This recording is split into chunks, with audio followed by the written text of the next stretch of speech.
like an African chant. Ain't no more doing what the puppy doing. I'm gonna have a drink to forget about this. They finally get a chance to run. Then they start feeling fun. All of a sudden, everybody don't remember nothing. No, that lawsuit. No, I don't want to do that. Oh, but wait. With that. They shot me, then shot at the ambulance. Yeah, but wait. No, this ain't right. They go, no. Okay, so the case is... Yeah, look, let me ask you a question. How much you think it would cost to kill somebody? Nowadays, double stack. About 5,000. Yeah, 4,000. double stack. So why would it cost so much to go through the court proceedings? If there's one thing we know about 50 Cent, it's that he's fearless and unapologetically blunt. His recent comments hint that Jay-Z and Diddy might be closer than just business partners, sparking a frenzy across the internet. We got, hey. You can get down, nigga. You can get down. It's all good. This a real special moment, ain't it? Come on, you can get something. This a real special moment, Let's ain't go. it? Oh. Bought more jewelry. More Louis V. My mama couldn't get through to me. Doing me. I'm just saying how I feel, man. I ain't one of the... I guess the money should have changed them. I guess I should have forgot where I came from. Wait till I get my money right. Suicide doors. This is my life, homie. You decide. They say I talk with so much emphasis. As if that wasn't enough to keep the internet buzzing, 50 Cent is now stirring the pot even more. With a slew of sexual assault accusations against Diddy Combs, 50 is fanning the flames by suggesting that Diddy might be involved in illegal activities.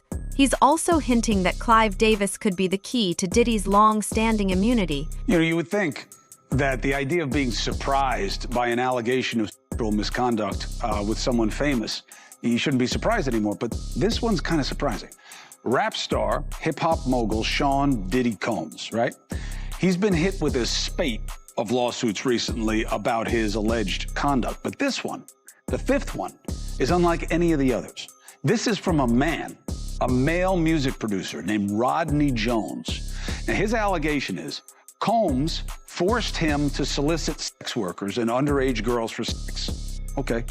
But also him, sexually assaulted him and groomed him to have sex with other men.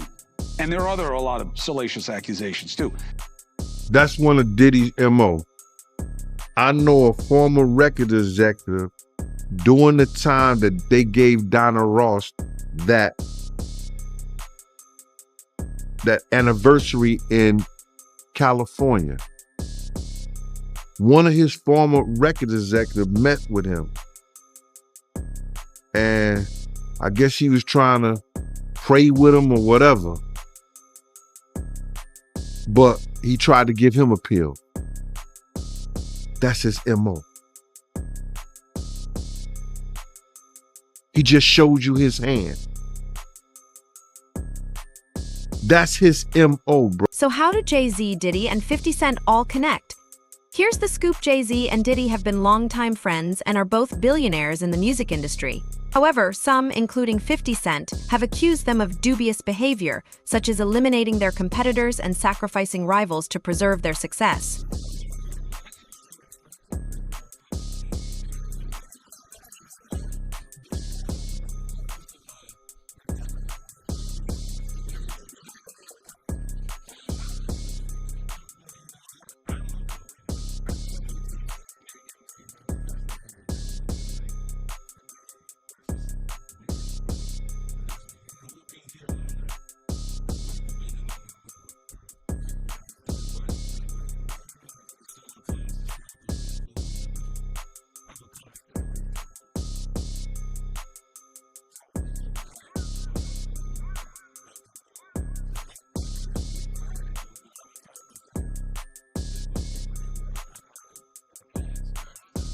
Not only that, but 50 Cent is currently leveling up and speculating that Jay-Z and Diddy might be conspiring to cover up each other's illegal activities within the industry.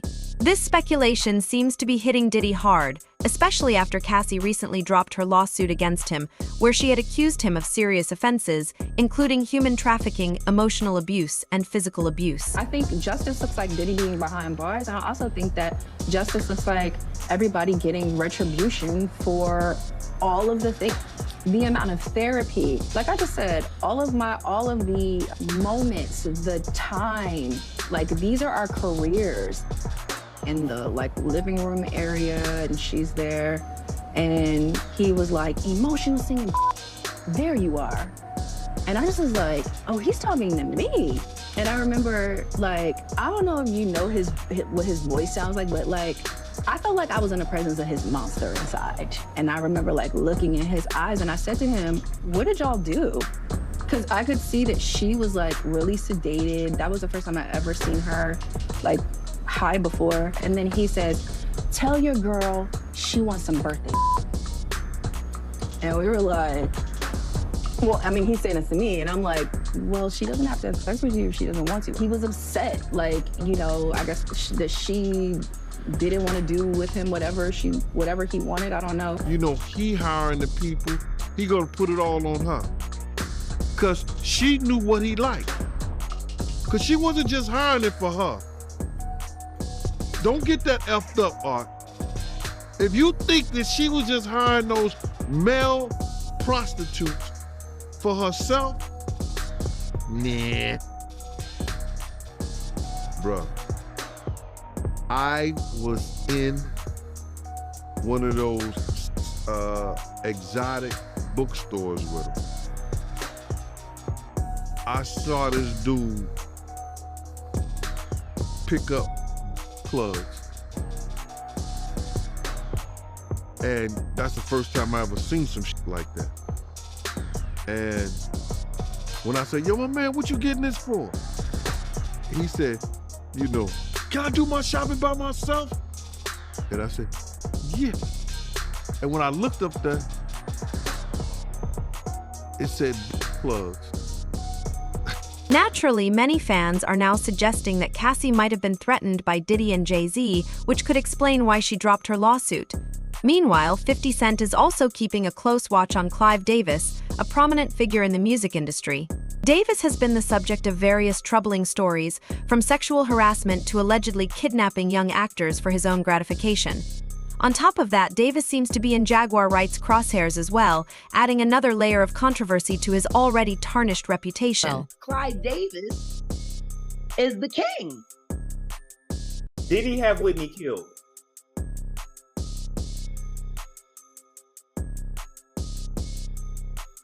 Where my bill You at? already see my nails.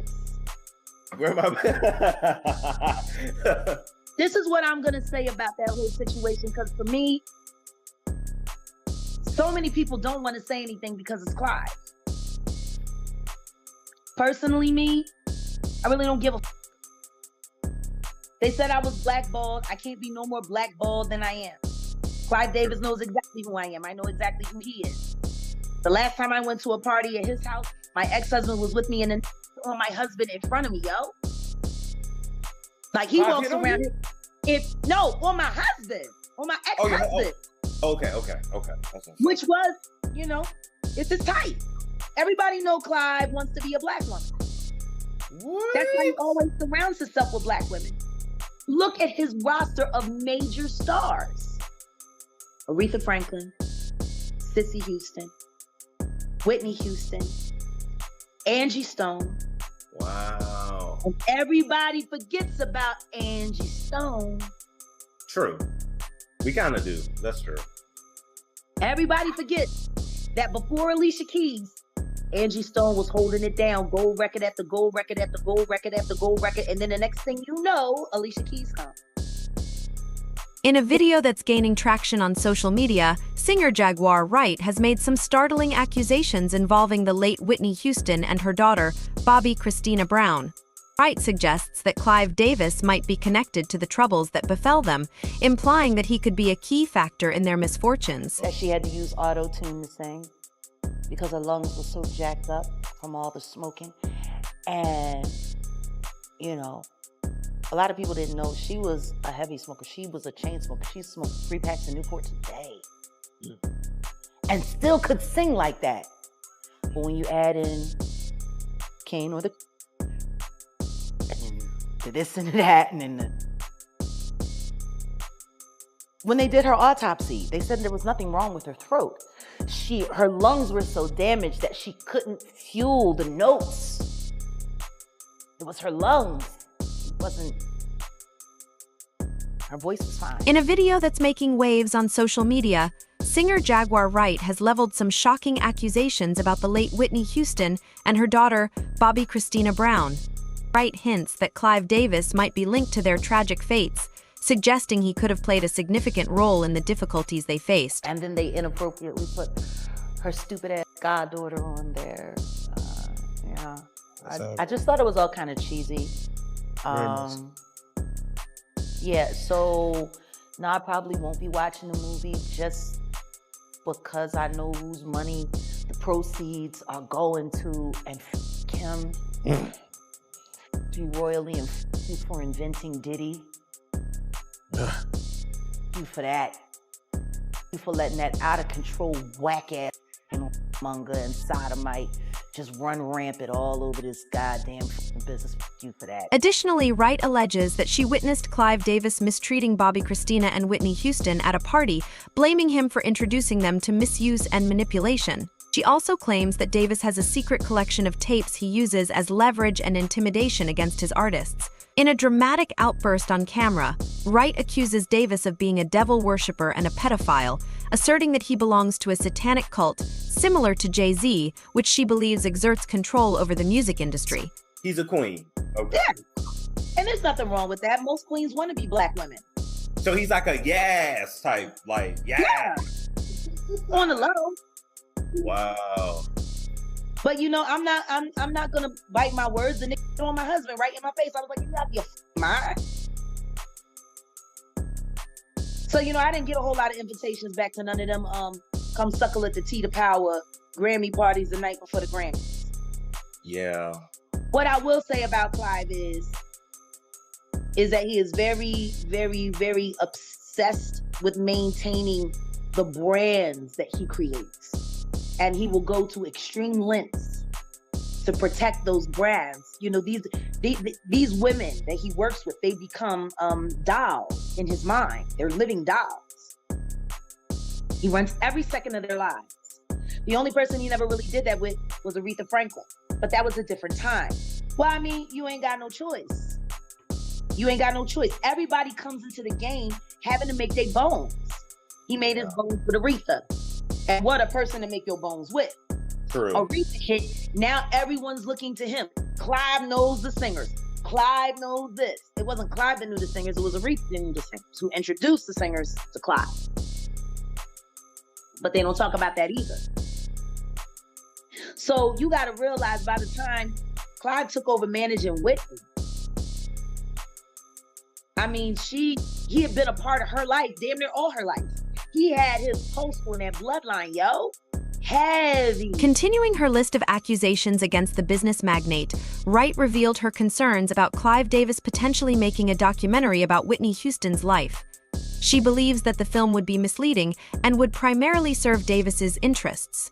Wright urges Houston's supporters to avoid the documentary and to push for justice for Whitney and her daughter. Additionally, she has warned other musicians to steer clear of Davis, stating that she is prepared to face any repercussions for exposing him.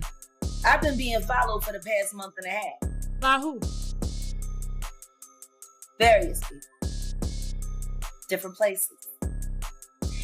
If you were to come up missing or dead, if you were to come up missing and dead, who did it? Tell us. Can't tell you who done it. I can tell you who wanted it.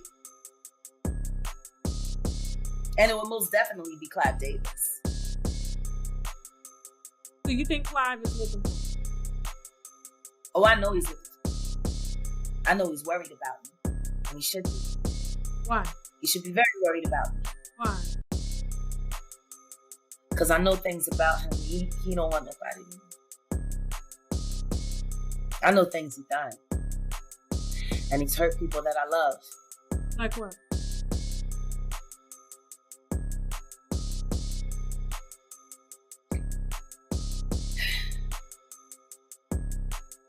You know, what I will say is this. When you're the kind of manager that would pay your client to be quiet about it to save a tour, and then nuke their career, tell everyone that they're crazy, and ostracize them because they disagreed with being quiet about it. When you're that kind of person that employs the same group of drug dealers that you've been working with for the past 25 years, and out of nowhere, people just keep dying of overdoses. You know, it kind of pisses me off that all of these artists have died from overdoses and nobody really bothered to take the time to look at the toxicology reports. See, all rock stars are drug addicts and alcoholics anyway, so why bother to do an extensive check? Easiest way to get rid of a difficult artist is, well, I can't tell you who he killed. I can tell you who he worked with that ended up dead. Who? Besides Whitney? Whitney Houston. Janis Joplin. So you know for sure that Clive Davis killed Whitney and killed. I didn't say I knew anything for sure. Okay. What I am saying is that the same dealer that has showed up to service a lot of these entertainers that have died have very close ties to Clive Davis, and everyone knows it. He's always hanging out at the Ivy. He has a bad diet, drinks too much. Given the unfolding events, it seems that Clive Davis may have had motives to remove Whitney Houston from the scene to gain control of her estate, and potentially had similar intentions towards Bobby Christina. Jaguar Wright is attempting to piece together these claims, but the situation may not be as straightforward as it appears. The complexity of the relationships and motives involved could mean there are deeper layers yet to be uncovered. So he saw Whitney coming. He encouraged it. And that's true. Let me verify that, because even in her ex-lover's book, Robin talked about how Whitney was pretty much forced to sign with Clive. Like, she had a choice, but she didn't really have a choice like that. No, she didn't have a choice. It was the family business. It was the family way. How you gonna be managed by anybody else? He manages your godmother. He managed your mother. He managed your cousin. And you not gonna let him manage you? You know how that goes. She was 19. What was she gonna say? No? She was definitely afraid of her mother. She was not. She was not Well, going to. She was afraid. I would say, I wouldn't say Whitney was afraid of her mother. I would say that she had great fear and great respect for her mother because of who her mother is. Like, people keep forgetting. Like, and I might be out, over speaking, but when it comes to the gospel world, Yes. you got Maddie Moss, and then you got Sissy Houston. Jaguar Wright has dedicated the past few years to investigating the truth behind Whitney Houston's death, driven by a deep commitment to uncovering the real story. In a similar vein, Gene, a former bodyguard for Diddy and ex-employee at Bad Boy Records, has made some serious allegations. Jean claims that Diddy was involved with Karen Superhead Steffens while his ex-wife, Jennifer Lopez, was still living in their home. Additionally, Gene asserts that Diddy has been actively involved in organizing high-profile homosexual parties, where the elite and famous in Hollywood are rumored to partake in more than just cocktails. According to Gene, Diddy ensures these gatherings have an exclusive, intimate feel by personally inviting guests and curating the experience. But it all started, we was in Atlanta. And this story starts when I'm with Puff and he's in the exotic bookstores and he's doing shopping, right? He's shopping, getting his stuff and everything like that. So, this is the first time I was ever in an exotic bookstore with Puff. So, I'm giving him his space. He's taking things off the shelves and stuff like that because they gave him a brown paper bag. When they gave him a brown paper bag, he was just putting stuff in there. So I said, damn, he got to go put it on the counter and, show everybody what he's getting. So as he going, I'm just looking at the places where he's picking stuff from. So there's one part he picked up some things from up here on my left side. And then he picked like quite a few of them down. I'm like, okay. He put them in the bag. So when I went by there and I looked up there and it said plug. And I was like, hey, yo. I said, yo, what are you getting this for? And it said plug. And he was like, yo, can I do my shopping by myself? I said, yeah, you could do it by yourself, brother. And he started walking and everything like that. When he got I just waited at the counter. When he got to the counter, he didn't even have to show the guy nothing. He just gave the guy a wad of money. I mean, like, he gave the guy a stack something like this. And Puff wasn't the dude that carried no 20s and no 50s and nothing like that. And I mean, like, he just said, boom. And we walked out the store. Gene Deal claimed in his interview that these events are exclusive gatherings for Hollywood's elite, who pay substantial fees for access to some of the most unusual parties. According to Deal, these events allow attendees to explore their most extreme fantasies. He described Turkish baths as a discreet venue where people meet, suggesting that these encounters are part of a larger network facilitated by Diddy. Deal also alleged that Sean Combs pressured Cassie Ventura into encounters with other men while he observed, accusing him of misconduct. With 50 Cent, Jaguar Wright, and Gene Deal all presenting similar allegations involving Clive Davis, Jay-Z, and Diddy, the question arises, is there more to the story than what has been publicly shared?